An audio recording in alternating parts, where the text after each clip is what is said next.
Halo sobat pecinta tanaman karnivora, balik lagi bersama saya. Di sini saya ingin mereview Drosera filiformis yang bentuknya seperti ini. Kalau saya bilang ini rumputnya tanaman karnivora karena bentuknya memang trapnya seperti rumput yang menjulang tinggi, bisa sampai kurang lebih kalau kita hitung pakai penggaris itu tuh, ini penggaris 30 cm ya. Coba kita lihat. Nah, panjangnya bisa sampai 30 cm kurang lebih. Dan itu ada banyak sekali trap-trapnya yang bisa panjang sampai atas. Nah, ini merupakan tanaman yang sudah dikatakan dewasa karena dalam tinggi dan di bentuknya yang tinggi dan besar seperti ini, dia sudah bisa berbunga. Nah, ini udah termasuk kategori tanaman dewasa karena kalau kita lihat tadinya ini cuma satu plant. Yang ini kalau kita lihat ini masih belum ini ya, memiliki titik tumbuh baru. Nah, kalau yang ini kalau Anda lihat, nah itu kalau Anda lihat ini titik tumbuh pertama, ini titik tumbuh kedua.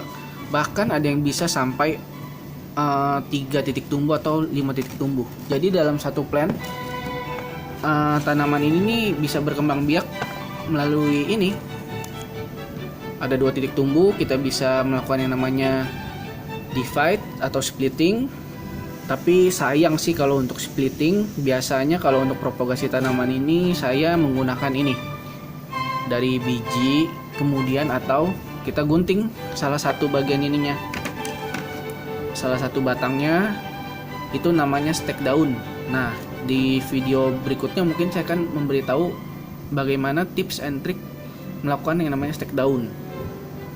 Nah, ini juga merupakan salah satu tanaman favorit saya. Kenapa? Karena kalau misalnya kayak seperti Drosera ceciliovia atau burmani, itu Anda hampir tidak mungkin atau jarang sekali menangkap mangsa kecuali Anda memang tinggal di daerah yang banyak serangga. Nah, kalau ini merupakan salah satu Drosera yang paling banyak memakan serangga. Kita lihat trapnya nih seperti ini. Nah, itu banyak sekali serangga-serangga yang menempel di sini. Bisa seperti lalat buah, nyamuk, atau apapun itu. Nah, Anda bisa bayangkan kenapa ini bisa dapat serangga begitu banyak. Karena kalau sudah besar, nah ini hitungan 2 plant. Nah, satu plant saja sudah rimbun seperti ini. Kalau misalnya ada serangga lewat ke sini, ya sudah, berarti tamat riwayatnya. Pasti akan kena trapnya si Drosera filiformis ini sendiri. Nah, ini kalau yang ada di tempat saya ini banyak sekali sebenarnya jenis-jenis Drosera filiformis. Ada Drosera filiformis traci atau Drosera filiformis pine barrens. Nah, tapi yang biasanya ada di Indonesia itu biasa jenis yang namanya Drosera filiformis var Florida seperti saya punya ini. Nah, jangan kaget kalau misalnya tanaman baru datang dia akan hijau seperti ini. Ya, ini sih normal ya, karena di bawah ini kan dia kurang cahaya. Semakin dia tinggi, trapnya bisa memerah seperti ini. Nah, jadi kadang ada yang bingung, apa sih Drosera filiformis red kok datangnya pas dia beli kecewa, datangnya kenapa nge-red? Jangan kecewa dulu, karena semakin dia tinggi dan besar, jika dia mendapat sinar matahari yang cukup, maka semua trapnya ini bisa memerah seperti ini. 1, 2. Nah, ini juga.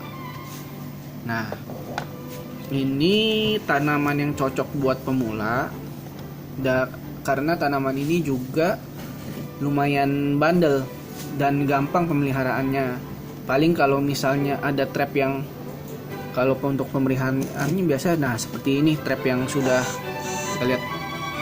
Yang ini kalau Anda rajin dan punya waktu, ini dipotong saja karena trap ini biar lebih enak dilihat. Seperti ini trap yang sudah saya pangkas. Kalau tidak dipotong jadinya agak kurang enak dilihat saja. Tapi kalau Anda rapikan kan jadinya kelihatannya enak. Nah, seperti ini. Nah, ini juga salah satu ininya salah satu tanaman yang sangat cantik sekali kalau misalnya Anda jejarkan bareng-bareng, atau di dalam satu wadah tatakan Anda bisa ada beberapa pot dijadikan satu. Nah, itu akan menjadi cantik jika ditaruhnya berbarengan dengan jenisnya. Nah, begitu saja review saja saya tentang Drosera filiformis ini. Jika ada pertanyaan, Anda bisa langsung tanyakan di kolom komentar di bawah. Jangan lupa klik subscribe dan nantikan terus review-review dan tips-tips memelihara tanaman karnivora dari saya. Sekian dan terima kasih.